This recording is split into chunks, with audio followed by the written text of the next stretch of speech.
Ooh, is this happening right now and not being reported by mainstream media? Is our government really able to shut down any bank account they want without a court order? You might be thinking, well, who's stupid enough to donate to the trucker protest? It's not me, but you don't understand the context. This is the government in power now, and you might agree with them. But once you let the government do this, the next government in power might not be the one you agree with. So, when you start shutting down people's bank accounts, shutting down people's free speech, and when the rest of us go, oh, I don't mind really because I don't agree with that person, what we are is sort of compliant with emergent forms of fascism. The Canadian government is cracking down on financial supporters of the illegal blockade. So if you are one of the Canadians who donated, should you expect your bank accounts to be frozen today? Well, no, because that's terrifying. Also, they just glibly refer to it as an illegal convoy. What do you mean illegal convoy? Just for a minute, step back. If you don't agree with something that's happening in your country that you live in, should you be able to protest without knowing what the subject is? What's it about? Is it something that I agree with?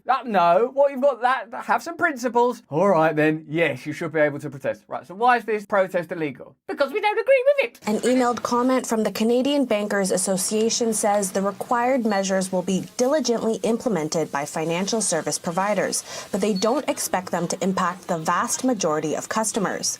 They also did not define what diligently implemented means. It just means they're going to try their hardest to shut down the bank accounts of people they don't agree with. And it won't impact the vast majority of customers. I should hope not. I mean, if the vast majority of your customers are going to have their bank accounts frozen, I don't see things going very well at the bank. Well, it's quite good because we're keeping all their money. Canada's Minister of Finance, Chrystia Freeland, also announced that order covers both personal and corporate accounts. But the Canadian Bankers Association said that we'll just have to wait and see how that plays out. Is anyone seeing any of this news on the mainstream media? I don't follow the mainstream media anymore, but I'm not surprised if this is being hidden. Now, you might have noticed that this is a news report from a little while ago. The news that we're going to tell you is up to the second. But there is no mainstream media news or indeed online news on this because Canada have introduced an online safety bill that allows them to censor this type of information. And we're introducing these kind of bills all around the world. And you might have noticed that independent media voices are being vehemently attacked and shut down everywhere. Have you noticed that? Because I have. So look at what's going on. Hello?